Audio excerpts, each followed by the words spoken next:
Let's start part number second of NR taxation. देखिए अभी तक जो भी हमने स्पेशल रेट के टैक्सेस हैं वो पढ़ चुके हैं। आगे देखते हैं। जब भी एक बात याद रखिए, जब भी क्वेश्चन में बोले ना एफआईआई मतलब फॉरेन इंस्टीट्यूशनल इन्वेस्टर के बारे में या फिर क्यूएफआई के बारे में बोले क्वालिफाइड, तो आपको दो बातें हैं जो इसमें ध्यान देने वाली हैं। क्या क्या देखिए, जैसे फाइनेंशियल फॉरेन इंस्टीट्यूशनल इन्वेस्टर जो है, अगर इंडिया से कोई भी अर्न करता है इन्वेस्टमेंट इनकम या फिर कैपिटल इनकम, तो उस पर क्या प्रोविज़न है, ठीक है। या फिर अगर वो उस प्रोविज़न में नहीं आता, उस पे क्या जनरल रेट के क्या टैक्सेस लगेंगे, वो सारी चीज़ें जो है हम डिस्कस करते हैं। देखिए 115 ए जो है, जैसे स्पेशल टैक्स रेट मैंने पहले भी हमने डिस्कस किया हुआ है 115 ए में, जो कि और भी तरह के इनकम जो आते हैं टैक्स रेट, वो स्पेशल टैक्स रेट 115 ए में जो कवर्ड होते हैं। ऐसे ही एफआईआई के केस में भी जो है कुछ स्पेशल टैक्स रेट दिए हुए हैं एफआईआई के केस में, जो कि 115 ए ही बताता है। अगर 115 ए में वो स्पेशलाइज्ड जो स्पेसिफिक एफआईआई के इनकम है वो नहीं अगर कवर्ड होते हैं, तो उनके लिए एक और सेक्शन बना हुआ है जो कि 115 एडी में आ जाते हैं, ठीक है। वो 115 एडी में आ जाते हैं। 115 एडी में आएंगे तो इनके कुछ अलग टैक्स रेट हैं दे रखे हैं, जो कि वो कवर्ड होगा 115 एडी में। 115 तो देखिए इसमें कवर्ड, पहले तो ये देखना होगा ना कि 115 ए में कौन कौन से जो है वो कवर्ड होते हैं।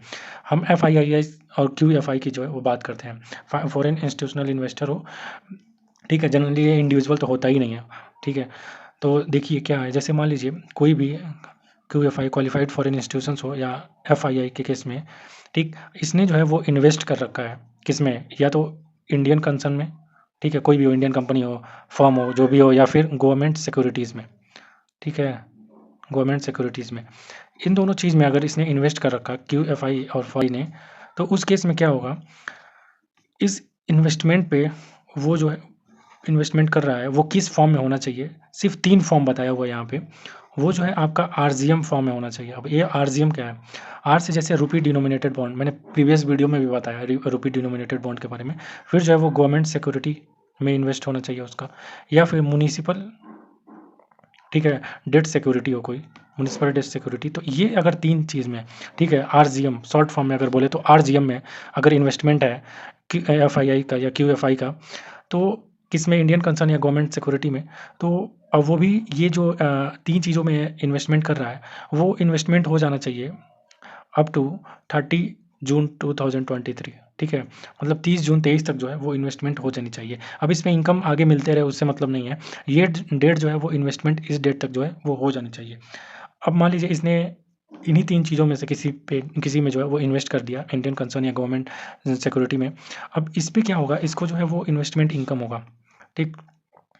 इस पे जो है वो उस इसे इन्वेस्टमेंट इनकम होगा।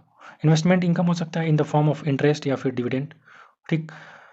अब आप बोलोगे कि ठीक है, ये इन्वेस्टमेंट इनकम होगा, लेकिन उसका क्या, अगर इसने रुपी डिनोमिनेटेड बॉन्ड को बाद में सेल कर दिया, सपोज दैट, उस पे तो कैपिटल गेन हो जाएगा।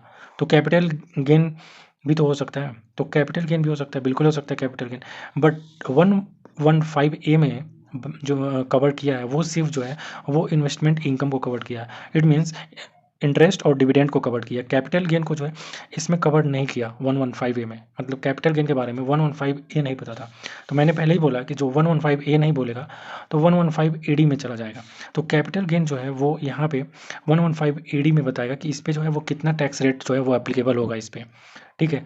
पहले हम इन्वेस्टमेंट इनकम की बात कर लेते हैं। अगर इन्वेस्टमेंट इनकम है इन 3 सिक्योरिटी में इन्वेस्ट करने के बाद, ठीक है, तो इस पे जो है इस इनकम पे 5% के रेट से जो है वो टैक्स लगेगा, ठीक। 5% के रेट से टैक्स लगेगा।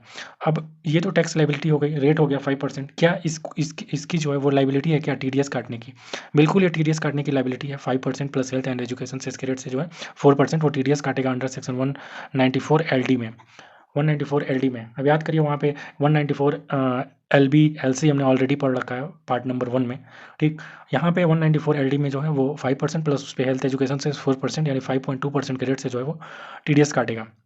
ओके, ठीक है। अब सपोज डैट मान लीजिए कि इसमें कौन कौन सा फॉल करेगा, कोई इन्वेस्टमेंट जो कि 30/6/23 के बाद हुआ, उस पे जो इन्वेस्टमेंट का इनकम होगा, तो वो तो यहाँ पे फॉल करेगा नहीं, 115 ए में जो है वो फॉल करेगा नहीं। फिर जो वो भी इन्वेस्टमेंट इनकम कहाँ चला जाएगा, वो भी इन्वेस्टमेंट इनकम चला जाएगा 115 ए डी, जो कि इसके बाद, इस डेट के बाद अगर कोई इन्वेस्टमेंट होता है तो वो उस पर इन्वेस्टमेंट इनकम होने वाली जो है 115 ए डी बताता है कि उस पर जो है वो क्या होगा, ठीक।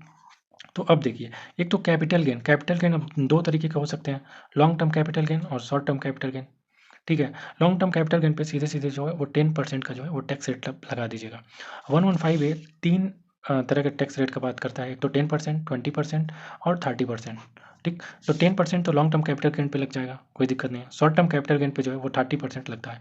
बट इन केस अगर short term capital gain 111A वाला हो, ठीक है, 111A मतलब शॉर्ट टर्म कैपिटल गेन हो on sale of security on which the STT has been paid, तो वो 111A में आ जाएंगे, जिसपे वो 15% का टैक्स रेट लगेगा।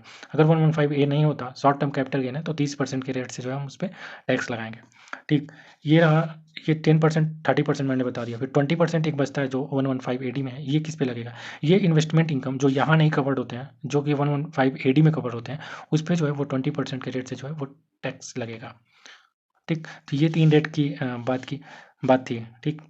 अब आप बोलोगे कि ये क्वालिफाइड फॉरेन इंस्टीट्यूशन या जो भी फॉरेन इंस्टीट्यूशंस हैं, तो इनको अगर ये इनका तो काम ही होता है इन्वेस्ट करना, तो इन ये जब अपना सिक्योरिटी को जो है वो सेल करेंगे, बॉन्ड को जो है वो सेल करेंगे, तो इन पे तो कैपिटल गेन नहीं होना चाहिए ना, इस पे तो ये इनका जनरल इनकम ट्रीट होना चाहिए। बट अब मानिए, ठीक है, ये जो भी एफआईआईज सिक्योरिटी हेल्ड करते हैं वो ऑलवेज ट्रीट किया जाता है कैपिटल एसेट्स की तरह। तो इस वजह से वो जब ट्रांसफ़र करते हैं इन सिक्योरिटीज़ या बॉन्ड को, तो उस पे जो है वो कैपिटल गेन राइज होता है, ठीक।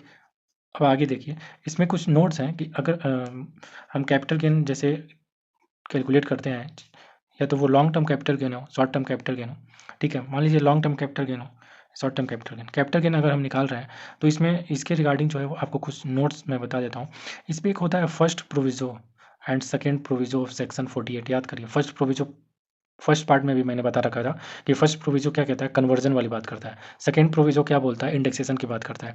तो इस पे फर्स्ट प्रोविज़ो और सेकंड प्रोविज़ो ऑफ सेक्शन 48 जो है वो नहीं मिलता। अगर 115AD या 115A का जो है आप बेनिफिट क्लेम कर रहे हैं, तो इस पे जो है 48 का फर्स्ट प्रोविज़ो और सेकंड प्रोविज़ो जो है एप्लीकेबल नहीं होता।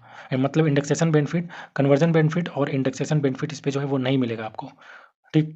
और यहाँ पे एक और बात नोट करिए, जैसे मान लीजिए कोई इनकम होता है एफआईआईज को अदर देन यूटीआई और म्यूचुअल फंड, ठीक है। तो उस केस में क्या होगा, उस केस में जो है 115AB जो है वो लगेगा। जैसे मैंने क्या बोला कि अगर मान लीजिए, जैसे ये इन्वेस्टमेंट इनकम हो या कैपिटल गेन इनकम हो, ठीक है। जब भी एक एफआईआई को जो है इनकम हो रहा है, इन्वेस्टमेंट इनकम या कैपिटल इनकम, ठीक है, ये इनकम जो है वो अदर देन यूटीआई और म्यूचुअल फंड से होना चाहिए।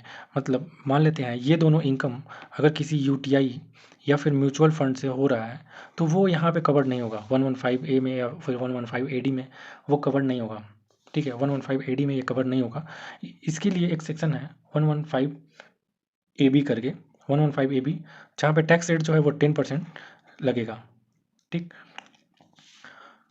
अब ये नोट में, ये फर्स्ट नोट मैंने आपको बता दिया, ठीक है। सेकेंड भी रिगार्डिंग जो भी नोट था इसके रिगार्डिंग वो भी मैंने बता दिया।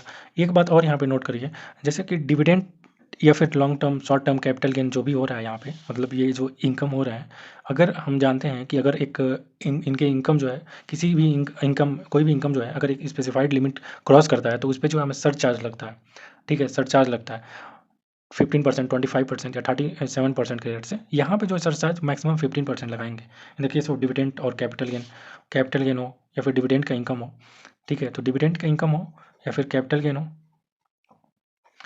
तो उस पर जो है वो मैक्सिमम 15% जो है वो सरचार्ज जो है वो लगेगा, अगर उस पर सरचार्ज अप्लीकेबल होता है तो ये था पूरा जो है वो एफआईआई से रिलेटेड जो भी प्रोविज़न था 115A 115AD, ठीक है, जो यहाँ नहीं कवर होते हैं 115AD में कवर हो जाते हैं। यहाँ पे 10%, 20% और 30% रेट दिया हुआ है 115AD में, ठीक है। यहाँ पे 115A में आप देख सकते हैं 3 सिक्योरिटी था RGM से, जो कि शॉर्ट फॉर्म था।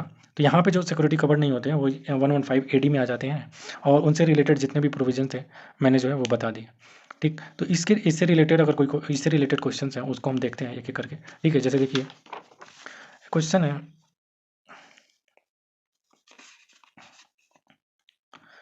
देखिए एक एस इनकॉर्पोरेशन है जो कि नोटिफाइड फॉरेन इंस्टीट्यूशनल जो है, ठीक है, हैव द फॉलोइंग इनकम।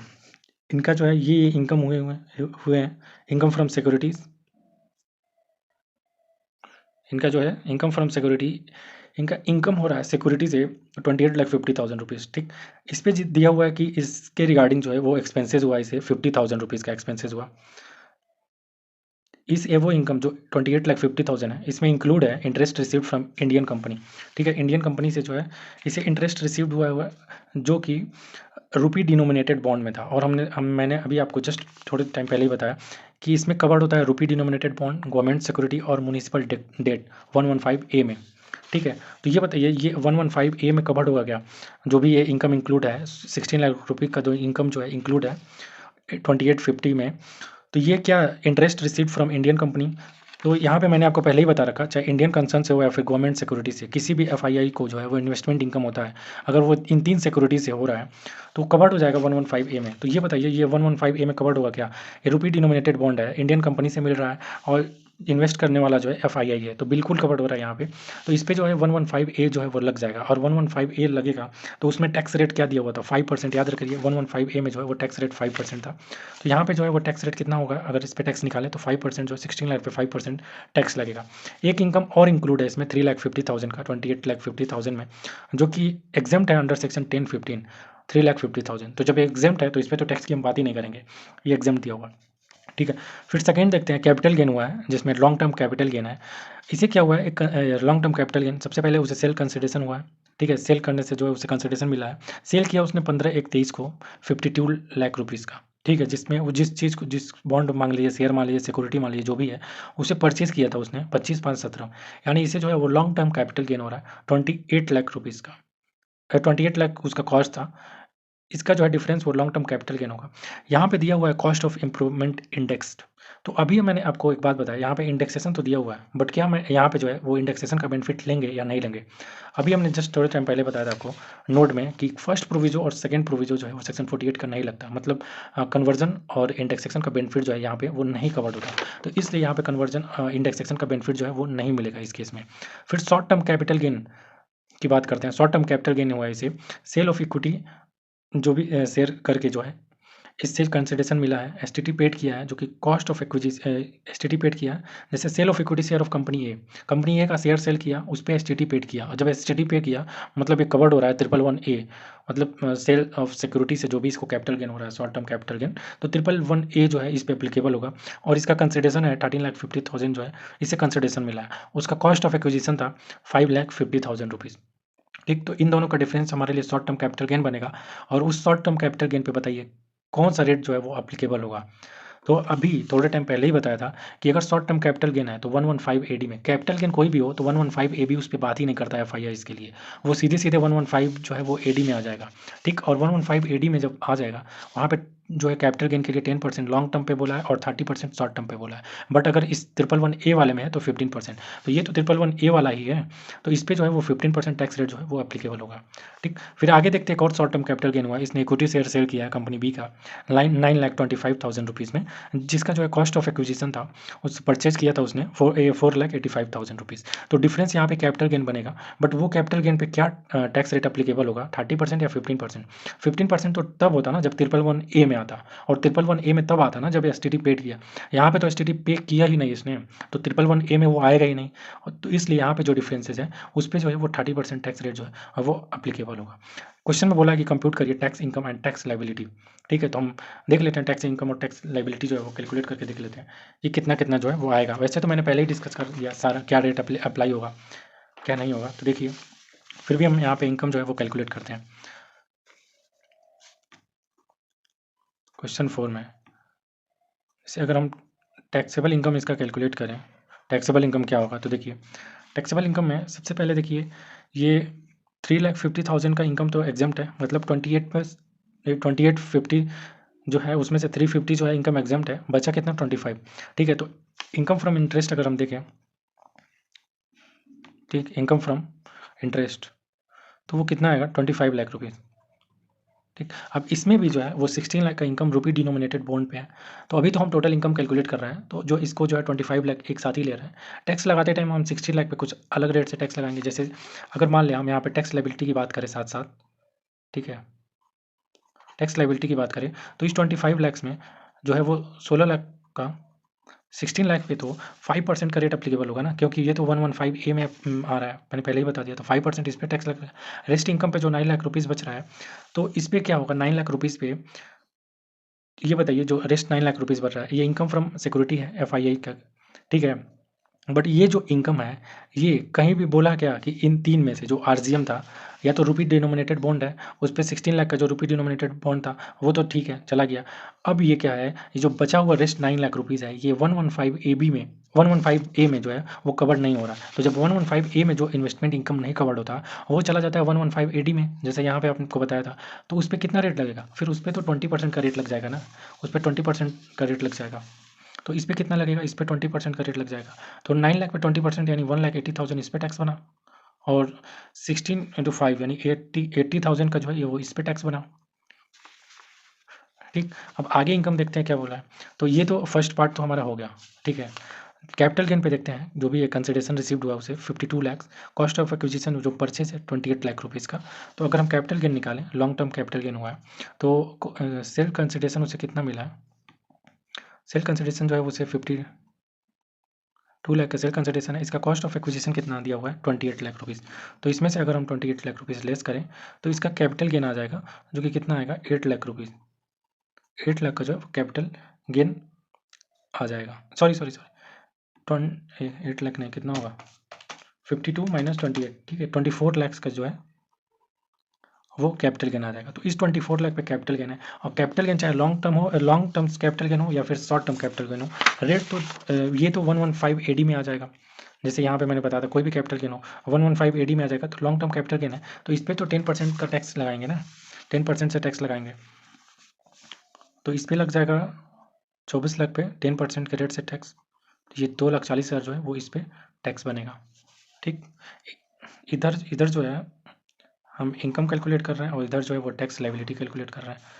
ये 24 लाख यहाँ पे भी टैक्सेबल होगा, 25 लाख, 24 लाख।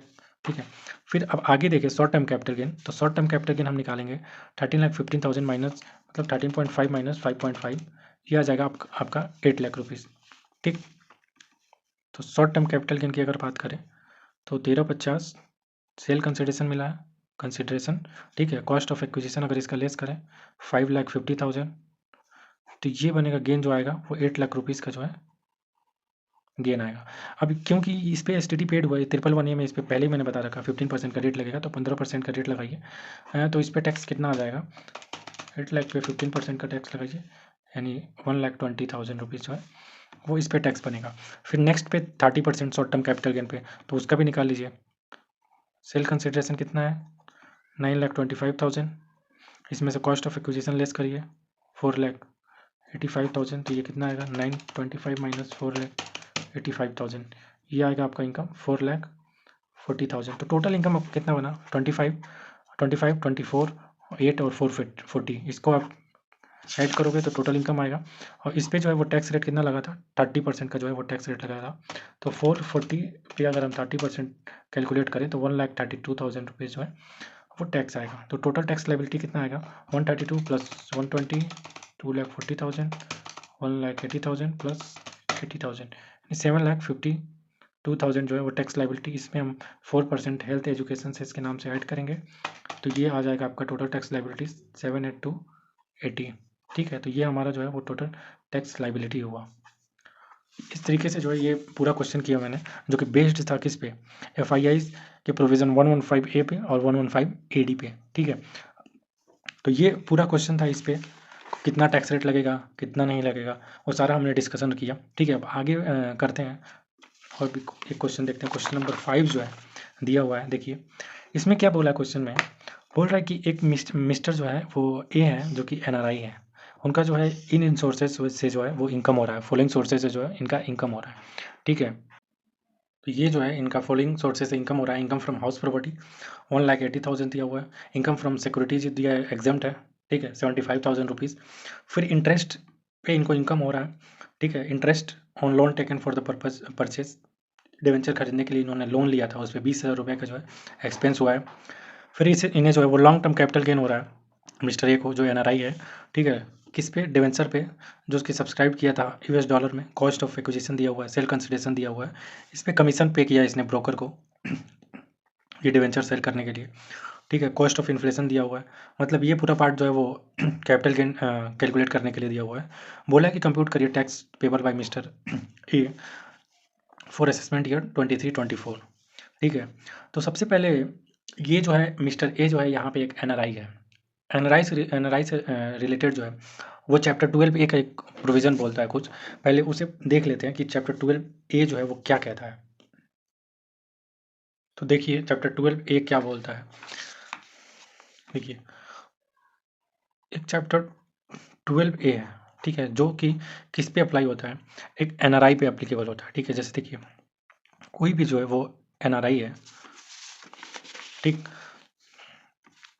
और इस एनआरआई को जैसे क्वेश्चन में दिया होता है मिस्टर ए जो है वो एनआरआई है। अब एनआरआई कौन होता है? एनआरआई जैसे मान लीजिए कोई भी इंडियन सिटीजन हो, ठीक है, प्लस उसके साथ साथ जो है वो नॉन रेसिडेंट हो, या फिर कोई भी पर्सन ऑफ इंडियन ओरिजिन हो प्लस जो है वो नॉन रेसिडेंट हो। इन दोनों केस में जो है कोई भी वो एनआरआई बन जाता है। तो अगर मान लीजिए कोई एनआरआई हो, अब पर्सन इंडियन सिटीजन या पर्सन ऑफ इंडियन ओरिजिन क्या होता है ये पहले ही मैंने डिस्कस कर रखा। पर्सन ऑफ इंडियन ओरिजिन वो जो खुद ही भारत में जो है वो पैदा हुआ हो, या फिर उसके कोई पेरेंट्स या उसके ग्रैंड पेरेंट्स जो है वो इंडिया में उनका बर्थ हो, तो वो बन जाते हैं पर्सन ऑफ इंडियन ओरिजिन। और उसके साथ अगर वो नॉन रेसिडेंट है तो उन्हीं उन्हें ही जो है हम कहते हैं एनआरआई। या फिर कोई इंडियन सिटीजन है और वो साथ साथ नॉन रेसिडेंट है तो उसे भी हम कहते हैं एनआरआई। तो अब देखिए यहाँ पे कोई अगर एनआरआई है, ठीक है, और उसे फॉरेक्स एसेट्स परचेज किया है। फॉरेक्स एसेट्स क्या होता है? जैसे मान लीजिए उसने जो है वो परचेज किया फॉरेक्स एसेट्स। फॉरेक्स एसेट्स क्या है? फॉरेक्स एसेट मतलब उसने जो है सपोज डैट ये एनआरआई जो है वो यूएस का बंदा है, ठीक है। इसने क्या किया, डॉलर लेके आया और डॉलर में जो है उसने खरीदा, कोई सिक्योरिटी खरीदा, कहीं इन्वेस्ट किया, ठीक है। तो यहाँ पे चैप्टर 12 ए में बताया हुआ है कि आप जो है फॉरेक्स एसेट से अगर कोई भी परचेज करते हैं, फॉरेक्स एसेट्स जैसे डॉलर फॉरेन करेंसी में अगर कोई एसेट्स परचेज करते हैं तो वो फॉरेक्स एसेट्स कहते हैं उसे। जैसे डॉलर में उसने परचेज किया, यूरो में परचेज किया, पाउंड में परचेज किया, किस कौन कौन सा जो है वो एसेट्स में इन्वेस्ट किया या परचेज किया, तो उस पे जो है वो चैप्टर 12 ए अप्लाई होगा। वो देखिए वो 3 जगह अगर उसने इन्वेस्ट कर रखा है, या तो उसने जो क्या किया इंडियन, ठीक है, किसी भी इंडियन कंपनी के वो शेयर में इन्वेस्ट किया, ठीक। अब वो शेयर में इंडियन कंपनी चाहे पब्लिक हो या प्राइवेट हो, लिस्टेड हो या फिर अनलिस्टेड हो, उसका शेयर कोई फ़र्क नहीं पड़ता। सिर्फ़ और सिर्फ़ जो है वो इंडियन कंपनी का अगर शेयर बाई करता है तो ये 12 ए में जो है वो कवर्ड हो जाता है। फिर कोई डिपॉज़िट हो या फिर कोई डिबेंचर हो, या तो उसने डिपॉज़िट किया या फिर डिबेंचर बाय किया किसी भी इंडियन पब्लिक कंपनी का, ठीक है, इंडियन पब्लिक कंपनी। यहाँ पे कोई भी कंपनी चल रहा था, पब्लिक हो, प्राइवेट हो, लिस्टेड हो, अनलिस्टेड हो, बट यहाँ पे इंडियन पब्लिक कंपनी ये जो है वो इम्पॉर्टेंट है। अगर सपोज डेट यहाँ पे प्राइवेट बोलता ना तो यहाँ पे 12 ए अप्लाई नहीं होता। तो इन केस ऑफ डिपॉजिट और डिवेंचर के केस में, ठीक है, डिपॉजिट और डिवेंचर के केस में हमेशा पब्लिक कंपनी होना चाहिए। पब्लिक कंपनी नहीं है तो 12 ए जो है वो अप्लाई नहीं होगा। या फिर सेंट्रल गवर्नमेंट सिक्योरिटी में जो है, या फिर मतलब गवर्नमेंट सिक्योरिटी में जो है वो उसने इन्वेस्ट किया हो, गवर्नमेंट सिक्योरिटी में अगर इन्वेस्ट कर रहा है तो भी जो है इसमें कवर्ड होगा। तो इन 3 जगह पे अगर उसने इन्वेस्ट किया हुआ है, ठीक, इन 3 जगह में इन्वेस्ट किया हुआ है, या फिर डिपॉजिट डिवेंचर अगर वो उसने फॉरेन करेंसी में इन्वेस्ट किया है तो वो कहलाता है फॉरेक्स एसेट्स, ठीक। अब फॉरेक्स एसेट्स पे जो है उसे 2 टाइप का जो है उसे इनकम या गेन हो सकता है। एक तो उसे जो होगा इन्वेस्टमेंट इनकम जिसे हम इंटरेस्ट या फिर डिविडेंड के रूप में हो सकता है, ठीक है। दूसरा होगा अगर उसने सपोज डेट डिवेंचर या इंडियन कंपनी का शेयर जो है या सिक्योरिटी जो है गवर्नमेंट का वो सेल कर दिया तो उस पे राइज होगा जो है वो कैपिटल गेन, ठीक। और यहाँ पे शॉर्ट टर्म कैपिटल गेन और लॉन्ग टर्म कैपिटल गेन दोनों नहीं कवर्ड है। यहाँ पे सिर्फ और सिर्फ जो है वो लॉन्ग टर्म कैपिटल गेन की हम बात करेंगे चैप्टर 12 ए में, ठीक। और इन्वेस्टमेंट इनकम आएगा और दूसरा जो है वो कैपिटल गेन आएगा। कैपिटल गेन सीधे ना बोल के हम लॉन्ग टर्म कैपिटल गेन ही बोलते हैं, ठीक है। तो ये बताइए अगर इसे मान लेते हैं कि इसने जो है वो फॉरेक्स एसेट्स परचेज किया था, किसी इंडियन का कंपनी का जो है वो शेयर बाई किया था, उससे जो है उसे डिविडेंड मिला, तो बताइए डिविडेंड मिला तो उस पे क्या टैक्स रेट होगा? उस पे जो है वो 20% का जो है वो टैक्स रेट होगा। ये चैप्टर 12 बताता है, ठीक। अगर उसने इंडियन कंपनी के शेयर को जो है वो सेल कर दिया तो उस पे कुछ कैपिटल गेन राइज हुआ, लॉन्ग टर्म कैपिटल गेन मान लेते हैं हुआ, तो उस पे क्या रेट अप्लाई होगा? तो उस पे जो है वो 10% जनरली हर केस में 115 एबी हो, 115 एडी हो, एसी हो, एबी हो, मतलब इन स्पेशल रेट वाले में ना जहाँ लॉन्ग टर्म कैपिटल गेन बोला है वहाँ पे 10% ही लिया हुआ है। तो 10% जो है इस पे जो है वो टैक्स रेट अप्लाई होगा। अब देखिए ये 2 रेट जो है 12 ए बताता है, ठीक। तो अगर इस पे एप्लीकेबल होता है, इसमें कहीं भी फॉल करता है कोई भी एनआरआई, और एक बात और ध्यान रखिएगा ये जो है चैप्टर 12 पे ये एनआरआई पे ही जो है वो नॉन रेसिडेंट इंडियन पे जो है वो अप्लाई हो रहा है, एनआरआई होना चाहिए वो। और प्लस इन तीनों में जो है वो कवर करना चाहिए। ये तो रही एप्लीकेबिलिटी और टैक्स रेट की बात, ठीक। अगर मान लेते हैं लॉन्ग टर्म कैपिटल गेन हुआ, वैसे तो हम इंडिविजुअली यहाँ पे आपको एक नोट्स बताते चल रहे हैं, बट कॉमन नोट्स हैं कुछ सारे के लिए, जैसे 115A, 115B, 115BBA, 115BB, इन सबों के लिए कॉमन नोट्स है चैप्टर 12A, ठीक है। तो उनको मैं लास्ट में बता ही दूंगा, बट इंडिविजुअली भी जो है मैं बता के चल रहा हूँ। जैसे फर्स्ट प्रोविजो जो है ना, फर्स्ट प्रोविजो ऑफ सेक्शन 48 जो अभी हमने पहले देखा था, उसमें वो अप्लाई नहीं हो रहा था, but first proviso of section 48 जो है यहाँ पे जो है वो अलाउ हो जाता है। यहाँ पे जो है वो बैन नहीं है फर्स्ट प्रोविजो ऑफ सेक्शन 48। और जो है वो ट्रांसफ़र एक्सपेंसेस जो है, जो कवर होते हैं, जैसे हम जब कैपिटल गेन कंप्यूट करते हैं तो वहाँ पे जैसे कॉस्ट ऑफ एक्विजिशन के अलावा ट्रांसफ़र एक्सपेंसेस भी लगते हैं, जो कि सेक्शन 48 बताता है। तो उस नेचर के जो भी ट्रांसफ़र एक्सपेंसेस होते हैं 48 के, तो वो भी जो है यहाँ पे अलाउ हो जाते हैं, ठीक है, वो भी यहाँ पे अलाउ है। अब एक बात और है, ये जो लॉन्ग टर्म कैपिटल गेन है हुआ, मान लीजिए आपको लॉन्ग टर्म कैपिटल गेन हुआ 1 लाख रुपीज़ का जो है वो लॉन्ग टर्म कैपिटल गेन हुआ।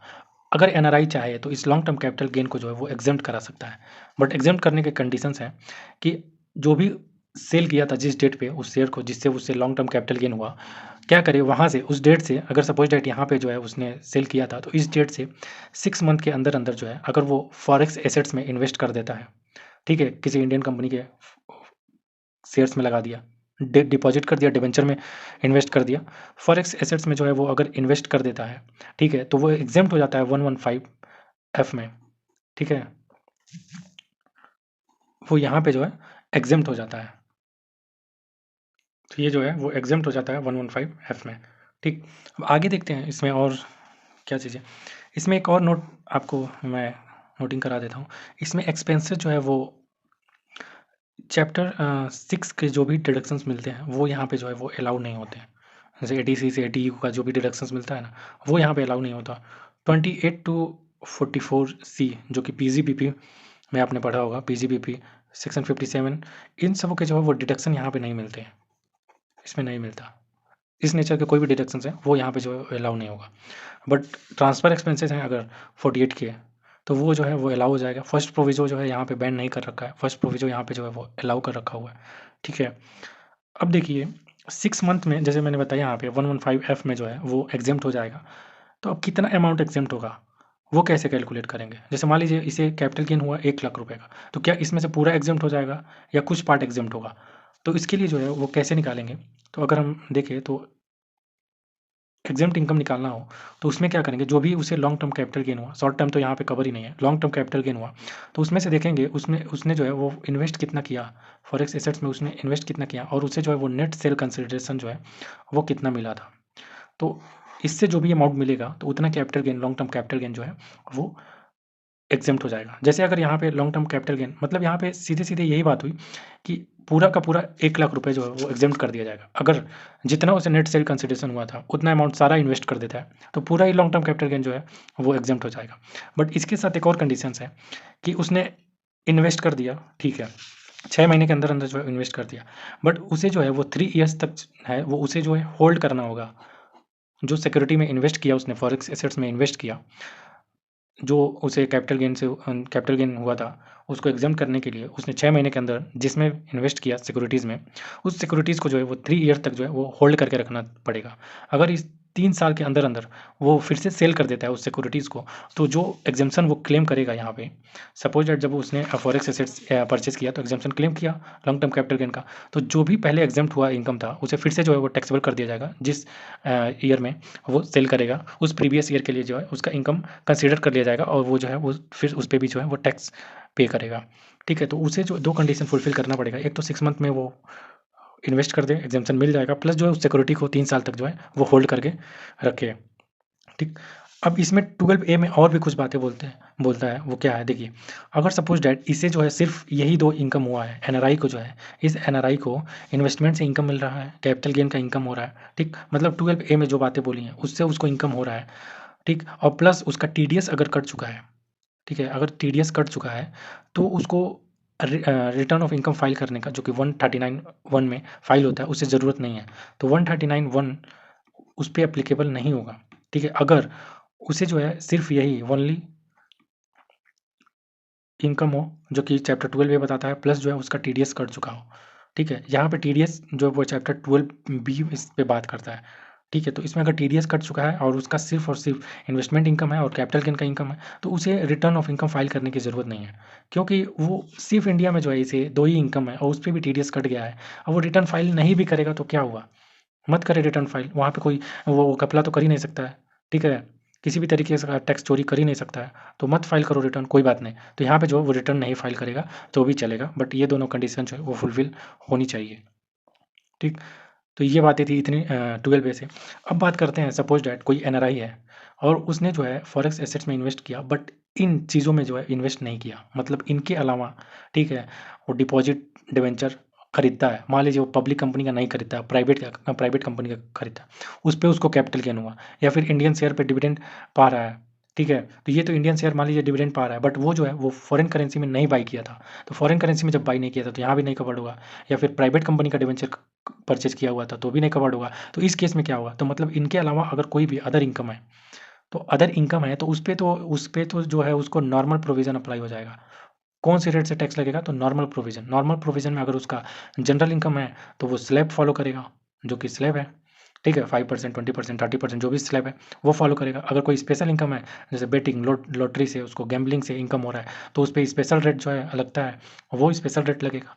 तो या तो यहाँ कवर्ड हो जाए इस इनकम में, अगर इन पे नहीं होता तो उस पे जो है नॉर्मल प्रोविज़न लगेगा, जैसे जो है वो लगता है। ठीक? तो ये पूरा 12 ए की पूरी-पूरी जो है इतनी इतनी प्रोविज़न में इतनी बातें जो है वो बोली हुई थी। अब जो क्वेश्चन हम पहले आपको दिखाए थे, जो भी ये क्वेश्चन था एनआरआई का, इस क्वेश्चन को अब हम करते हैं फिर से, ठीक? तो समझ में आएगा कि कहाँ पे जो है कौन-सा टैक्स रेट जो है एप्लीकेबल होगा, कौन-सा टैक्स रेट नहीं एप्लीकेबल होना चाहिए। तो देखिए, जैसे मिस्टर ए हैं जो एनआरआई है, उनको फॉलोइंग सोर्सेज़ से जो फॉलोइंग मिस्टर ए एनआरआई है, एक नॉन रेज़िडेंट इंडियन, उस पे जो है वो फॉलोइंग सोर्सेज़ से उसको इनकम हो रहा है। इनकम फ्रॉम हाउस प्रॉपर्टी, ठीक है? हाउस प्रॉपर्टी से इनकम हो रहा है। तो क्या ये चैप्टर 12 ए सबसे पहले क्वेश्चन में कहीं भी एनआरआई देखें दे तो आप समझ जाइएगा, हो सकता है 12 ए अप्लाई हो, ठीक है? तो अब देखिए 12 ए में जो हाउस प्रॉपर्टी कवर्ड है क्या? नहीं, 12 ए में हाउस प्रॉपर्टी कवर्ड नहीं होता। तो इस पे तो जो है हम नॉर्मल प्रोविज़न लगा देंगे, ठीक है? कोई स्पेशल टैक्स रेट नहीं लगेगा, नॉर्मल प्रोविज़न लगेगा। फिर income from security exempt under section 10 75,000 तो जब एग्ज़ेम्प्ट है तो इसको हम नील कंसीडर कर लेंगे, इस पे तो टैक्स लगेगा ही नहीं। इंटरेस्ट ऑन डिबेंचर हुआ है, अच्छा और याद करिए 12 ए में डिबेंचर कवर है, हाँ और डिबेंचर किसमें होना चाहिए? पब्लिक कंपनी में होना चाहिए, ठीक है? अ, और वो डिबेंचर किसमें परचेज़ किया होना चाहिए? फॉरेन करेंसी में परचेज़ किया किया होना चाहिए, तो ही जो है फॉरेक्स एसेट बनेगा और फॉरेक्स एसेट बनेगा और पब्लिक कंपनी का होना चाहिए। तो मान लीजिए इसने जो है वो इंटरेस्ट पा रहा है, एनआरआई जो है उसे इंटरेस्ट मिल रहा है डिबेंचर से और वो जो है इंडियन कंपनी में का डिबेंचर है जिसको परचेज़ किया था उसने फॉरेन करेंसी में। मतलब ये चैप्टर 12 ए में जो है वो कवर्ड हो रहा है और डिबेंचर पे वो क्या रेट था? तो देखिए यहाँ पे 12 ए में जो है जो भी इन्वेस्टमेंट डिविडेंड पे इंटरेस्ट मिले या डिविडेंड मिले तो उस पे जो है वो 20% रेट अभी मैंने आपको बताया। तो यहाँ पे कितना रेट लग जाएगा? तो यहाँ पे जो है उस पे 20% का जो है वो टैक्स रेट लगेगा। ठीक? अब इसी में एक और चीज़ बोला हुआ है कि interest on loan taken for purchase. Debenture खरीदने के लिए उसने जो है वो लोन लिया था और उस लोन पे जो है उसे 20,000 रुपए का इंटरेस्ट पे करना पड़ा। तो ये बताइए कि जो उसे इनकम हो रहा है 1 लाख रुपीज़ में से, उसमें से 20,000 लेस होगा क्या? तो मैंने आपको नोट में बताया ही था कि कोई भी जो है वो अगर एक्सपेंसेस हो, तो वो यहाँ पे जो है वो अलाउड नहीं होता, डिडक्शन नहीं मिलता है एक्सपेंसेस के। वो ट्रांसफ़र एक्सपेंसेस जो 48 में है उसकी बात अलग है।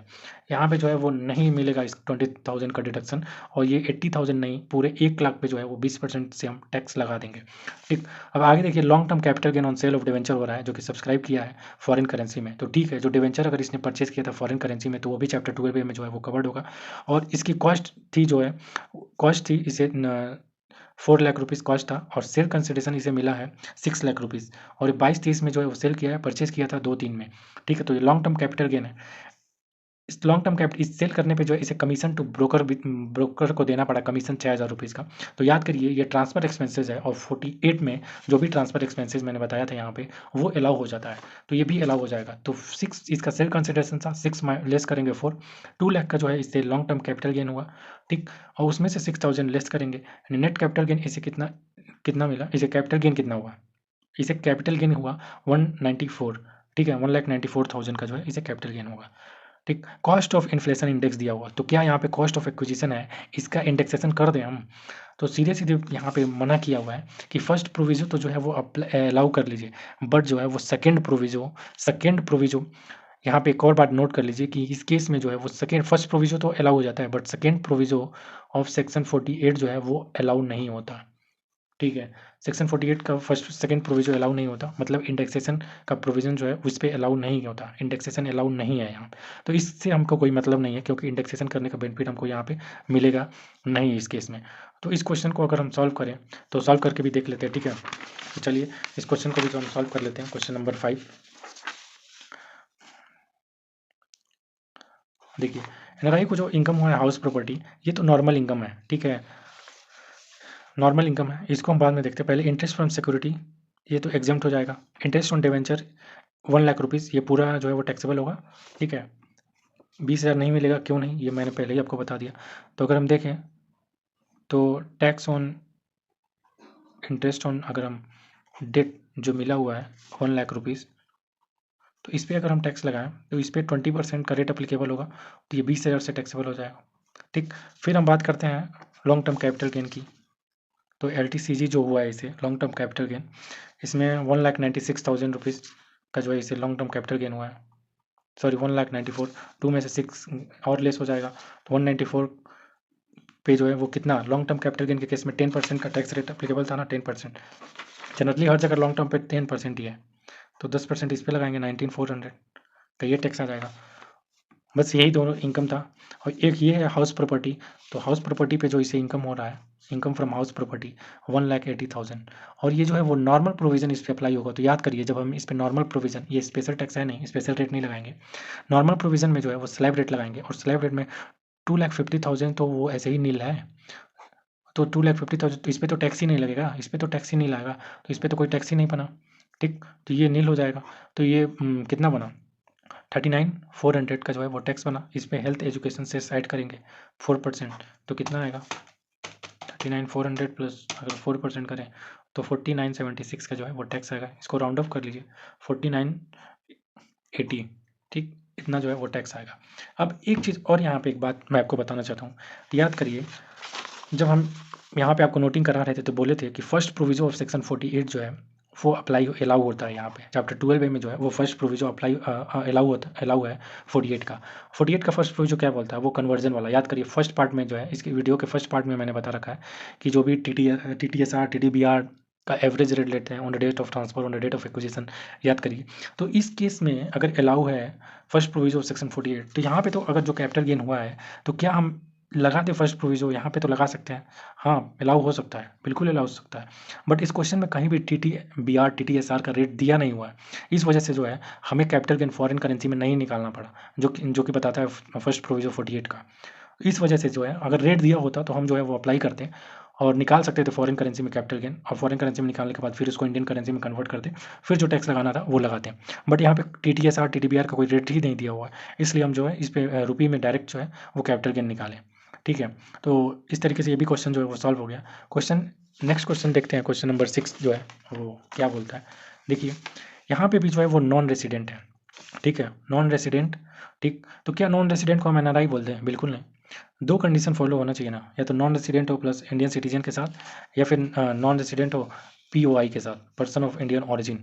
तो यहाँ पे बोल रहा है कि ये जो है मिस्टर S जो है वो नॉन रेसिडेंट है, ठीक है। मिस्टर S क्या है, नॉन रेसिडेंट है और पर्सन ऑफ इंडियन ऑरिजिन भी है। तो इस तरीके से ये बन गया NRI, सॉरी, ये देखिए नॉन रेसिडेंट है और पर्सन ऑफ इंडियन ऑरिजिन है, तो इस तरीके से बन गई ये NRI, non resident of India, ठीक है।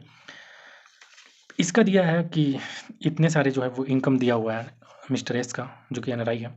इसको हुआ है long term capital gain on transfer of forex asset. तो फॉरेक्स एसेट तो चैप्टर 12A में जो है वो कवर्ड ही होता है, ठीक है। इसने ट्रांसफर किया 31 जुलाई 22 को, ठीक है, 6,50,000 में ट्रांसफर किया, ठीक, कोई दिक्कत नहीं। इसमें एक्सपेंडिचर हुआ होली एंड एक्सक्लूसिव इनकर in connection with the transfer. तो आप याद करिए 48 में जो भी ट्रांसफर एक्सपेंसेस वो अलाउड होते हैं, तो 650 में से जो है वो 80 लेस हो जाएगा, हमें जो है वो नेट सेल कंसिडरेशन मिल जाएगा, ठीक, नेट सेल कंसिडरेशन मिल जाएगा। नेट सेल कंसिडरेशन सॉरी, इसने ऑलरेडी जो है वो कंप्यूट करके दिया हुआ है लॉन्ग टर्म कैपिटल गेन, ठीक। तो लॉन्ग टर्म कैपिटल गेन दिया हुआ है, इसमें जो है वो एक्सपेंडिचर जो है वो अलाउ हो जाएगा, इसमें से लेस कर देंगे, ओके। नेट जो आएगा उस पर हम जो है वो टैक्स लगाएंगे। दूसरा जो है इंटरेस्ट ऑन डिपॉजिट दिया हुआ है held with private limited company. तो अब बताइए, दो कंडीशन मैंने बताया था कि अगर वो फॉरेन करेंसी में डिपॉजिट या फिर डिवेंचर वाला जो कंडीशन था, तो वो पब्लिक कंपनी के केस में था। याद देखिए मैंने यहाँ पे आपको बताया था पब्लिक कंपनी के केस में था, ये तो प्राइवेट कंपनी है तो इस पे तो 12A अप्लाई ही नहीं होगा। तो जब 12A ये अप्लाई ही नहीं होगा, इस पे 12A नहीं अप्लाई होगा, तो ये तो आ जाएगा आपका नॉर्मल प्रोविज़न में, और नॉर्मल प्रोविज़न में आ जाएगा अगर इंडिविजुअल एनआरआई, तो उस केस में तो हम इस पे स्लैब रेट लगाएंगे। तो यहाँ पे इस केस में क्या होगा, स्लैब रेट लगाएंगे, यहाँ पे 2,50,000 पहले नील करेंगे, उसके बाद जो भी इनकम बचेगा उस पर जो है 5%, फिर आगे जाता है तो 20% का टैक्स लगाएंगे। तो यहाँ पे तो 12A में कवर ही नहीं होता ये। ठीक, इंटरेस्ट ऑन गवर्नमेंट सिक्योरिटी, यहाँ पे 12A में गवर्नमेंट सिक्योरिटी की भी बात की हुई थी। ठीक है, तो गवर्नमेंट सिक्योरिटी से अगर हो रहा है तो 12A में जो है वो कवर्ड होगा, और इस पे जो है गवर्नमेंट सिक्योरिटी हो, मतलब ये कैपिटल गेन के अलावा अगर इसे इन्वेस्टमेंट इनकम हो रहा है, इंटरेस्ट का इनकम हो रहा है जो कि इन्वेस्टमेंट इनकम है, तो इस पे जो है वो 20% का रेट जो है वो अप्लाई होगा 95,000 पे। फिर interest on deposit with public company, हाँ, इस पे अगर डिपॉजिट पब्लिक कंपनी के साथ किया हुआ था, अगर उस पर इंटरेस्ट का इनकम हो रहा है तो वो चैप्टर 12A में कवर्ड होगा, और उस पर भी जो है हम 20% का जो है वो रेट अप्लाई करेंगे। फिर income from security exempt under 10, अगर एग्जाम्प्ट ही है तो फिर इस पे टैक्स की तो हम बात ही नहीं करेंगे, ये तो नील हो जाएगा इस पे टैक्स। फिर बोलता है कि इसने क्या किया, इतना इसे इनकम अर्न करने के बाद इसे रियलाइज हुआ कि हमें कुछ इन्वेस्टमेंट भी कर देना चाहिए। ये चाहता था कि जो इसे लॉन्ग टर्म कैपिटल गेन हुआ है ना, इसे एग्जेम्प्ट कराए। तो मैंने बताया था कि एक एनआरआई अगर अपने कैपिटल गेन को एग्जेम्प्ट कराना चाहता है तो उसके पास है तरीके एग्जेम्प्ट कराने के, वो 6 महीने के अंदर जो है वो फॉरेक्स एसेट में इन्वेस्ट कर दे तो बच जाएगा वो लॉन्ग टर्म कैपिटल गेन पे टैक्स लगने से। तो इसने क्या किया, सेविंग किया, इन्वेस्टमेंट किया 1044B में 30/3/23 को। तो देखिए 6 महीने के अंदर किया गया 31/7/22 को, मतलब अगर 31/7/22 से देखें तो फरवरी 23 तक, मतलब 7/5/12/6, मतलब 31 फरवरी तक जो है, सॉरी 28 फरवरी तक जो है इसे इन्वेस्ट कर देना चाहिए था। इसने मार्च में जो है वो इन्वेस्ट किया है। ठीक है, 30 मार्च को इन्वेस्ट किया, मतलब 6 महीने बाद कर रहा है, तो इस इन्वेस्टमेंट का बेनिफिट नहीं मिलेगा, इस पर एग्जाम्पशन जो है वो नहीं क्लेम कर सकता। फिर इसने शेयर में इन्वेस्ट किया, इंडियन पब्लिक कंपनी का, ठीक है, उसमें जो वो इन्वेस्ट कर रहा है वो 31/12/23 को, ये तो और बाद में किया, इस पर तो और नहीं मिलेगा, 6 महीने के अंदर किया ही नहीं, तो इस पर भी नहीं बेनिफिट मिलेगा। तो इन दोनों चीज़ का तो वो बेनिफिट क्लेम कर ही नहीं पाया। उसका जो है वो टीडीएस कट चुका है, 1,83,000 का जो है उसका टीडीएस कट चुका है। बताइए क्या टैक्स लाइबिलिटी बनेगी, क्या रिफंड हो रहा है क्या, या फिर कुछ टैक्स लाइबिलिटी बन रहा है तो वो बताइए, या फिर रिफंड हो रहा है तो वो बताइए। तो चलिए इस क्वेश्चन को भी जो है हम सॉल्व करते हैं। मैंने रेट ऑलरेडी बता चुका कैसे कैसे जो है वो रेट अप्लाई होंगे। ठीक है, तो इस क्वेश्चन को भी जो है वो सॉल्व करते हैं। क्वेश्चन नंबर 6 है। सबसे पहले देखिए, लॉन्ग टर्म कैपिटल गेन जो हो रहा है उसे, तो 650 में से 80,000 जो है वो लेस हो जाएगा, तो इसका जो है वो लॉन्ग टर्म कैपिटल गेन कितना बनेगा, तो 650 माइनस 80 अगर करेंगे तो 5,70,000 का इनकम बनेगा। साथ साथ ही जो है हम टैक्स कैलकुलेट करते हैं कितना बनेगा, इस पे रेट कितना लगेगा, 10% के रेट से 12A अप्लाई हो रहा है, तो 57,000 का जो है वो टैक्स बना इस पे। फिर इसे क्या इनकम हो रहा है, इंटरेस्ट ऑन डिपॉजिट हो रहा है हेल्ड विथ प्राइवेट कंपनी, ये जो है स्लैब रेट इस पे जो है वो स्लैब रेट लगेगा। क्यों लगेगा मैंने ऑलरेडी डिस्कस कर दिया। तो इस पर स्लैब रेट अगर निकालें तो देखिए 5,90,000 पे जो इसे इंटरेस्ट का इनकम हो रहा है,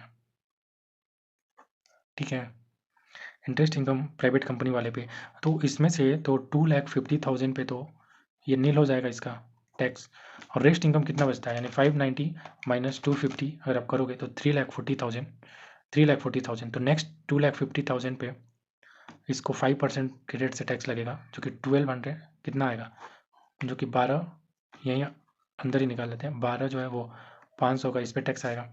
रेस्ट इसे कितना बचा, 90,000, 5 लाख के तक इनकम पे तो टैक्स लग ही गया, 90,000 पे 20% स्लैब रेट चलेगा, तो 18,000 ही आ जाएगा। ठीक, 18 और 12 5 ऐड कर लीजिए, ये 3,500, 30,500 जो है इस पर टैक्स लाइबिलिटी बना। तो दो इनकम हो गया, एक तो लॉन्ग टर्म कैपिटल गेन हो गया, फिर interest on deposit held with private company वो हो गया। अब गवर्नमेंट सिक्योरिटी वाले पे तो सीधे सीधे 20% हम जो है वो अप्लाई कर देंगे।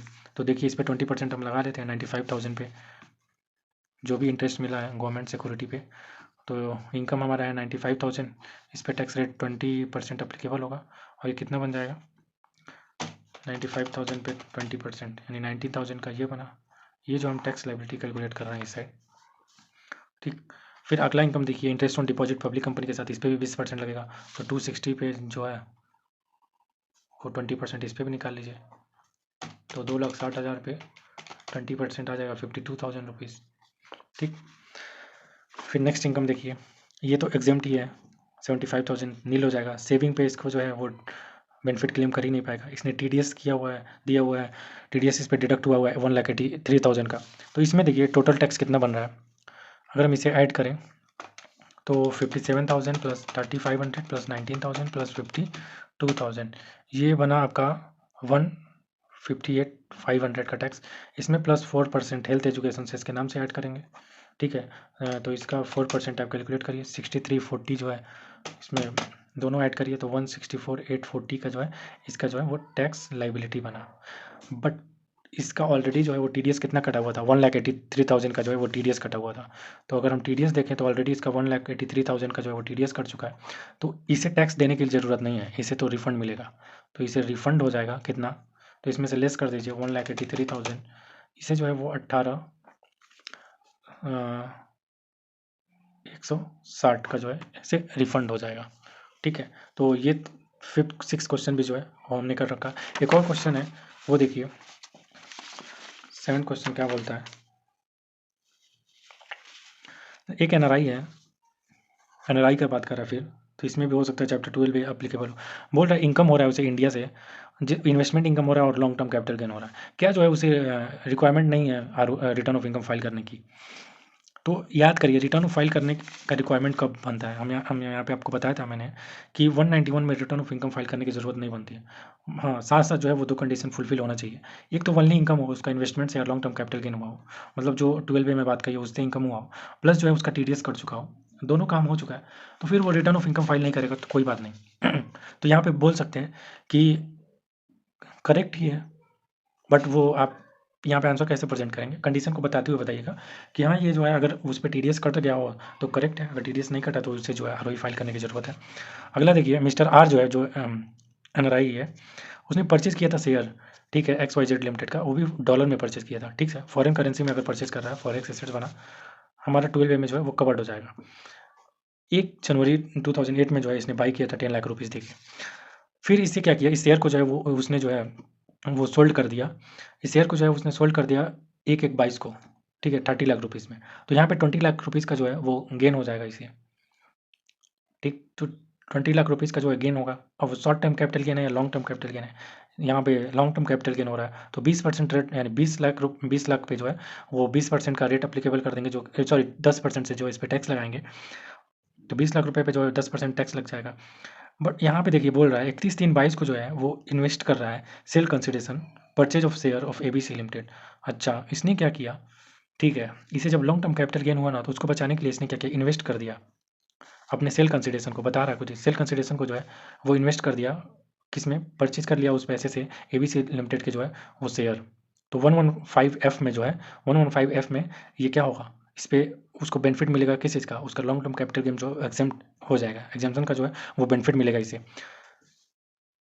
बट आगे भी पढ़िए, share of ABC limited sold कर दिया 30/6/22 को, मतलब 30/3/22 को तो उसने इन्वेस्ट किया था, 3 साल तक उसे होल्ड करके रखना चाहिए था, बट उसने क्या किया 3 महीने में ही उस शेयर को जो है बेच दिया, ठीक है। तो वैसे तो जब 31/3/22 को उसने इन्वेस्ट किया तो वहाँ पे लॉन्ग टर्म कैपिटल गेन पे हम एग्जाम्पशन क्लेम करेंगे, और फिर जब सेल कर दिया तो जो भी एग्जाम्पशन क्लेम हुआ था वो फिर उस पर जो है वो टैक्स लग जाएगा, ठीक है। तो ये 20 लाख रुपीज़ को पहले एग्जाम्प्ट कर देंगे 115F में, क्योंकि उसने इन्वेस्ट किया है, और फिर जैसे ही बेचा उसको इनकम मान लेंगे उसी प्रीवियस ईयर का जिस ईयर में उसने बेचा है, और उस पर भी टैक्स लगेगा।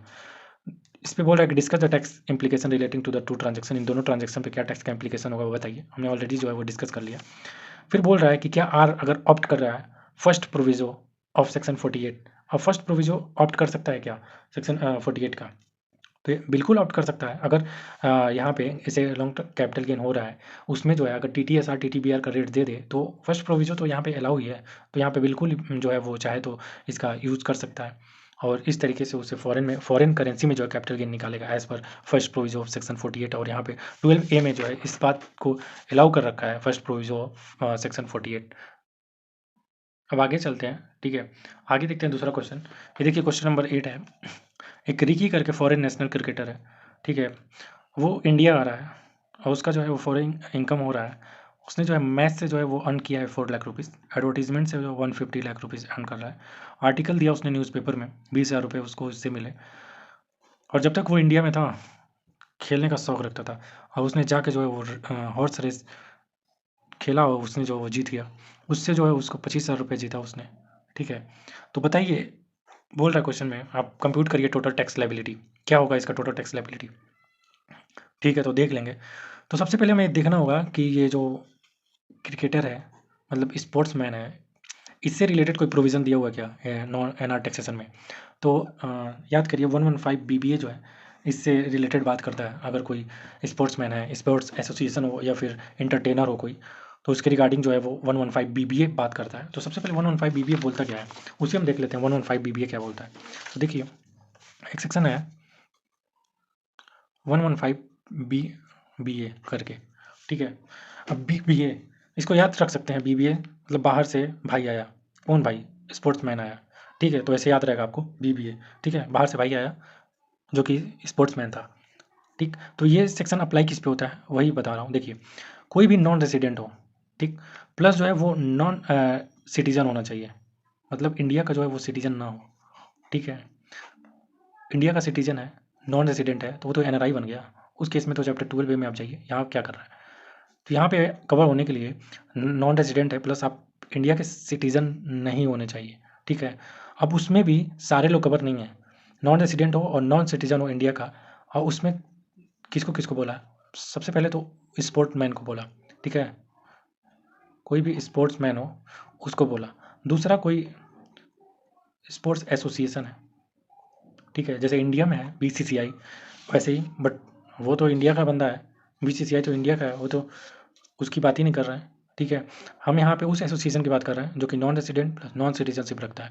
जैसे मान लीजिए इंग्लैंड क्रिकेट एसोसिएशन, ठीक है, इंग्लैंड क्रिकेट एसोसिएशन जो है बोल दें, या फिर न्यूजीलैंड बोल दें, न्यूजीलैंड ओलंपिक, ठीक, एसोसिएशन बोल दीजिए, ऐसे जो भी हो, जो भी नाम हो, ठीक है। तो वो हो स्पोर्ट्स एसोसिएशन, इसमें कवर हो रहे हैं, स्पोर्ट्स मैन कवर होते हैं। और तीसरा जो है वो इंटरटेनर कवर होते हैं, ठीक है, जो भी ये आर्टिस्ट होते हैं ना, एंटरटेनर, वो जो है इसमें कवर हो जाते हैं। जैसे एग्जांपल में बोलें तो जैसे यहाँ पे शकीरा आई, ठीक, शकीरा आई इंडिया में और उसने वक्का वक्का किया, वो कवर हो जाएगी, ठीक है। या फिर अगर मान लीजिए योहानी ने यहाँ आके मोनी के मांगे हिट किया, ठीक, तो वो कवर हो जाएगी यहाँ पे।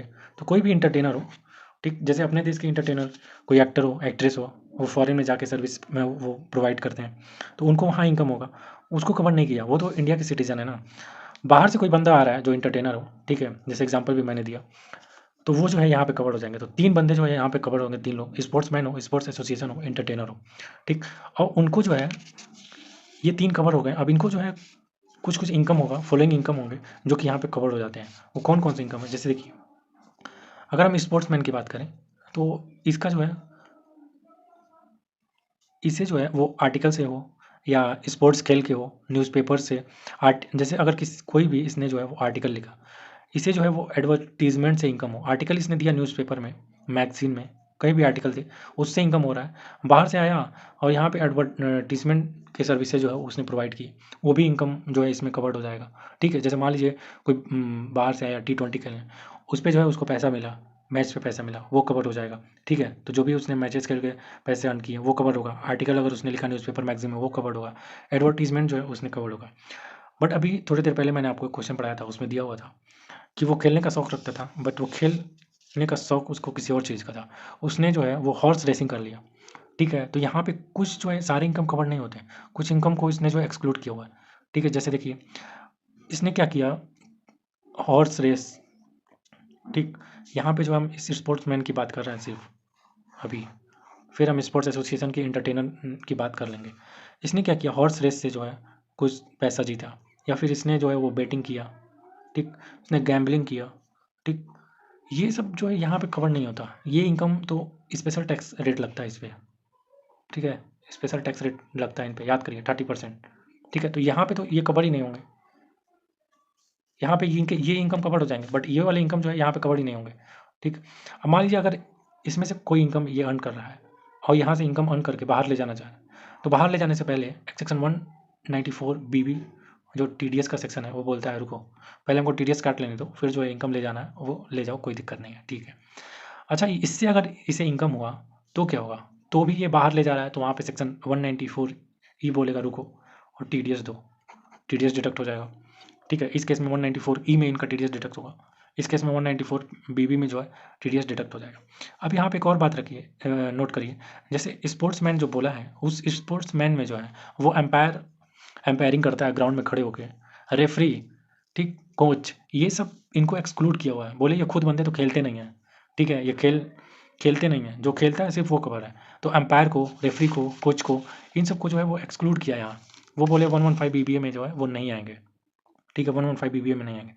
अभी तक मैंने आपको बताया नहीं कि 115 BBA में आने पे जो है उनको क्या बेनिफिट मिलेगा। उनको बेनिफिट यही मिलेगा कि जैसे अगर वो 115 BBA में है तो उन पे सीधे सीधे जो है वो फ्लैट टैक्स रेट लग जाएगा 20% का, 20% से जो है वो टैक्स पे करेंगे अगर 115 BBA में वो कवर्ड होते हैं तो, ठीक है। तो अब देखिए मैं क्या बता रहा था, मैं बता रहा था आपको कि अंपायर हो, रेफरी हो या फिर कोचेज हो, वो यहाँ पे नहीं आएंगे, ठीक है। मतलब कोई भी अगर रेफरी है या फिर अंपायर है, कोच है, तो वो यहाँ पे कवर्ड नहीं होगा, ठीक है। यहाँ पे 115 BBA में जो है वो कवर्ड नहीं होगा, ठीक है। इस पे एक जजमेंट आया था कोलकाता हाई कोर्ट का, ठीक है, कोलकाता हाई कोर्ट का जो है वो जजमेंट आया था कि ये लोग जो है इसमें कवर्ड नहीं होंगे। और इन पे भी जो है अगर मान लीजिए रेफरी है, एम्पायर है, कोचेज है, ठीक है, नहीं कवर होते हैं, बट इनको भी तो इनकम हुआ होगा। ये जब इनकम अर्न करके बाहर ले जाएंगे ना, तो इनको सेक्शन 195 जो TDS के जनरल सेक्शन हैं वो बोलता है रुको TDS काटने दो, और TDS जो है इनका इस सेक्शन में कटता है 195 में, ठीक है। तो इस तरीके से ये स्पोर्ट्समैन का बात रहा। स्पोर्ट्स एसोसिएशन जैसे जो भी एसोसिएशन है, जैसे BCCI बुलाता है इंग्लैंड क्रिकेट एसोसिएशन को, आप आइए इंडिया में आइए, T20 करवाइए, ठीक है। उसके बदले मान लीजिए इसको 4 करोड़ रुपीज़ मिला, तो उस एसोसिएशन पे जो है वो 115 BBA अप्लाई होगा, हाँ, उस 4 करोड़ रुपये पे फिर जब अप्लाई होगा तो 20% से जो इस पर टैक्स लगेगा, ठीक है। फिर इंटरटेनर है, शकीरा आके यहाँ पे वाका वाका की, और योहानी आके यहाँ पे मानी के मांगे हिते की, तो उसकी इनकम पे भी जो है टैक्स लग जाएगा यहाँ पे इंडिया में, ठीक। और टैक्स रेट जो है वो 20% फ्लैट टैक्स रेट लगेगा, ठीक है। और जब ये टैक्स रेट हम ग्रॉस पे लगाएंगे, यहाँ पे भी कोई डिडक्शन अलाउ नहीं होगा, कोई उसको चैप्टर 6 का डिडक्शन अलाउ नहीं होगा, ठीक। सीधा सीधा ग्रॉस पे जो है हम टैक्स लगा देंगे 20% के रेट से। तो ये बोलता है स्पोर्ट्समैन के बारे में, स्पोर्ट्स एसोसिएशन इंटरटेनर के बारे में सेक्शन 115 BBA, ठीक है। तो अब इससे रिलेटेड जो क्वेश्चन अभी हमने थोड़ी देर पहले देखा था उस क्वेश्चन को कर लेते हैं, ठीक है।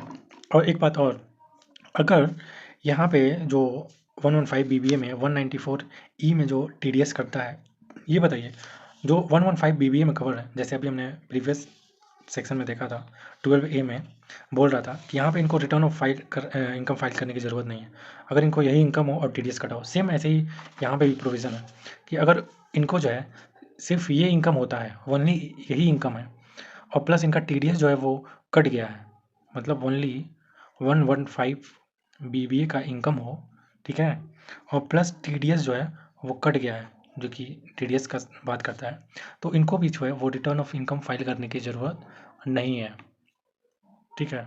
नहीं है इनको रिटर्न ऑफ इनकम फाइल करने की ज़रूरत, क्योंकि जितना इनकम टैक्स बनता है यहाँ पे इनका TDS कट गया। अब ये नहीं भी फाइल करे तो चोरी थोड़े ना करेंगे, जो TDS फाइल किया वो तो गवर्नमेंट को TDS देगा, वो तो टैक्स देगा ही देगा।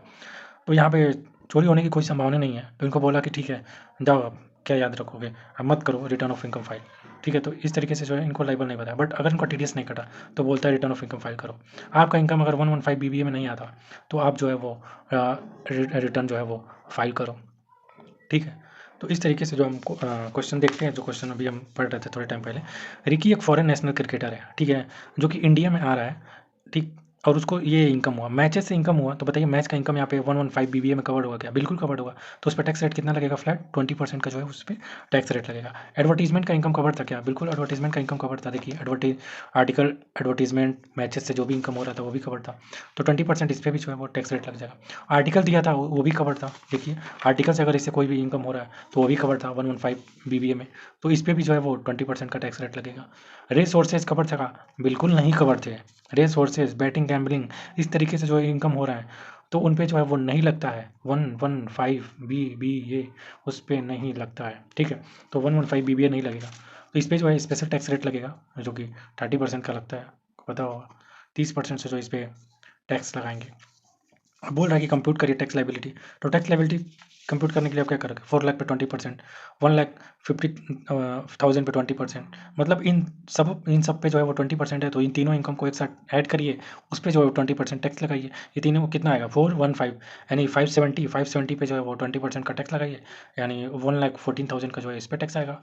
फिर इस 25,000 पे जो है वो 30%, 10% हो गया 2,500, 30% हो गया 7,500, 7,500 प्लस 1,14,000, यानी ये बना 1,21,500। ठीक, इस पे आप हेल्थ एजुकेशन से सेट करिए 4% का। 4% का अगर देखें 121,500 का 4%, तो ये 4860 का जो है प्लस 121,500, तो ये 126,360 का जो है वो टैक्स बन जाएगा, टैक्स लाइबिलिटी। तो ये फर्स्ट पार्ट हो गया। दूसरा बोला whether this income are subject to deduction of TDS, क्या ये टीडीएस के लिए लाइबल है क्या? बिल्कुल टीडीएस कटेगा इन पे। ठीक है, टीडीएस के लिए जो है वो लाइबल है। ठीक है, whether this income are subject to deduction of tax at sources, तो हाँ 194A में। फिर बोला है whether liable to file return of income in India, yes, इन पे जो है वो रिटर्न ऑफ इनकम फाइल करना पड़ेगा। क्योंकि क्यों फाइल करना पड़ेगा आप बोलोगे, मान लेते हैं, अगर अज्यूम कर भी लेते हैं कि इस पे जो है वो टीडीएस कटा हुआ है, तो मैं बोला था आपको सिर्फ कौन सा इनकम होना चाहिए, 115 बीबीए का, और 115 बीबीए में ये तीनों तो कवर हो जाते हैं, बट ये तो 115 बीबीए में कवर नहीं होता। और मैं बोला था उसको जो है सिर्फ और सिर्फ वही इनकम हो जो कवर्ड हो 115 बीबीए में, तो उस पर रिटर्न ऑफ इनकम फाइल करने की ज़रूरत नहीं है। बट यहाँ पे तो इसको 115 बीबीए का इनकम तो हो ही रहा है, प्लस साथ साथ इसने रेस वॉर्स से भी विनिंग कर लिया है, तो इस वजह से इसे एक एडिशनल इनकम भी हो रहा है जो कि स्पेशल रेट से कवर होता है, जो कि 115 बीबीए में नहीं आता। इस वजह से जो है इसे रिटर्न ऑफ इनकम फाइल करना पड़ेगा। अब चाहे टीडीएस कटा हो या ना कटा हो, वो मैटर नहीं करता यहाँ पे। What would be have been the tax liability he had been a match referee instead of cricketer? अगर एक क्रिकेटर नहीं एक रेफरी होता तो क्या होता, तो उस पर तो हम स्लैब लगाते हैं। अगर रेफरी है तो उस पर जो है वो स्लैब रेट चलता नॉर्मल प्रोविजन के हिसाब से, और जो टैक्स लाइबिलिटी बनता वो बनता। तो इस तरीके से जो टोटल जो है 8 क्वेश्चन कर लिए हम पार्ट 1 पार्ट 2 मिला के। आगे भी जितने भी हैं वो क्वेश्चन हम करेंगे। और एक बात और आपको बताना है, देखिए जैसे जो भी सेक्शन थे ना 15A 115AB 115AC और AD 115BB 115BBA, ठीक है, ये जितने भी स्पेशल रेट जिस सेक्शन में बताया हुआ है, फिर अलग अलग जो सेक्शन अप्लीकेबल होते हैं इन पे, इस सारे सेक्शन के लिए 115A 115AB 115AC 115AD और BB 115BBA, ठीक है, इस पे जो है ये सबके लिए कॉमन पॉइंट है कुछ। सारे सेक्शन में जो है ना, सारे सेक्शन में जो भी रेट दिए हैं वही रेट जो है वो लगाना पड़ेगा आपको। ठीक है, अगर रेस्ट इनकम है उनके अलावा है तो नॉर्मल प्रोविजन लगाओ, जैसे अभी हमने देखा था इस क्वेश्चन में। ठीक है, इस पे क्या होगा, इस पे हमने क्या किया था, जो ये इनकम था इस पे हमने क्या किया था, रेस सोर्स पे नॉर्मल प्रोविजन लगाया था, और जो भी नॉर्मल स्पेशल रेट लगा था वो लगाया था हमने। ठीक है, तो इस तरीके से बोल रहा है कि अगर कोई भी सेक्शन है अगर उस पर वो रेट नहीं लगता तो नॉर्मल प्रोविजन लगाओ, मतलब उस सेक्शन में नहीं कवर्ड होते तो तुम्हें बताने की जरूरत नहीं थी, उस सेक्शन में नहीं कवर्ड होगा तो हम नॉर्मल प्रोविजन ही लगाएंगे। ठीक है। फिर बोल रहा है कि कोई भी एक्सपेंसेस का डिडक्शन नहीं मिलेगा 28 से 44C तक और 57 तक। ये बात हमने इंडिविजुअल सेक्शन के साथ भी कर रखी है, यहाँ पे भी बता रखा है, मतलब इस सारे सेक्शन के लिए एप्लीकेबल है ये बातें। ठीक है, फिर कैपिटल गेन हो रहा है तो उस पर फर्स्ट प्रोविजो और सेकंड प्रोविजो का बेनिफिट नहीं मिलेगा। फर्स्ट प्रोविजो कन्वर्जन वाला जो कि हम फॉरेन करेंसी में कैपिटल गेन निकालते हैं, और सेकंड प्रोविजो इंडेक्सेशन वाला उसका बेनिफिट नहीं मिलेगा कैपिटल गेन इन किसी भी सेक्शंस में।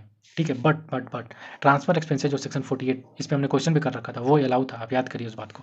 फिर चैप्टर 6A का कोई डिडक्शन नहीं मिलेगा except royalty fee for technical services, जो 115A में पार्ट 1 में मैंने आपको बताया था, वहाँ पे जो है सिर्फ चैप्टर 6A का एक्सपेंसेस अलाउड नहीं होते, लेकिन चैप्टर 6A के डिडक्शन जो है वो अलाउ हो जाते हैं। एक्सपेंसेस वाली और बाकी सारी बातें जो उस पर अप्लाई होती हैं, बट सिर्फ और सिर्फ जो है चैप्टर 6A वाली बातें अप्लाई नहीं होती हैं, मतलब वहाँ पे रॉयल्टी और फी फॉर टेक्निकल सर्विसेज के केस में जो 115A में बताया हुआ है वहाँ पे चैप्टर 6A का डिडक्शन मिल जाता है। और एबो प्रोविज़न जो है ये मैंडेटरी है। ठीक है, मैंडेटरी है। और इसके साथ कुछ नोट जो चैप्टर 12A के लिए था, 12A जो है ना वो आपके लिए ऑप्शनल प्रोविज़न है, मतलब जो NRI के लिए चैप्टर 12A का प्रोविज़न मैंने बताया था, वो NRI चाहे तो उसे अडॉप्ट करे और चाहे तो नॉर्मल में चला जाए, मतलब नॉर्मल तरीके से जो भी उसका टैक्स बनता है वो लगाए। और फर्स्ट प्रोविजो जो है ना, यहाँ पे तो दोनों प्रोविजो बैन किया हुआ है इन सारे सेक्शंस में, बट चैप्टर 12A में याद करिए फर्स्ट प्रोविजो जो है वो वहाँ पे अलाउ था। ठीक है, और क्वेश्चन में भी मैंने इसका डिस्कशन कर रखा है।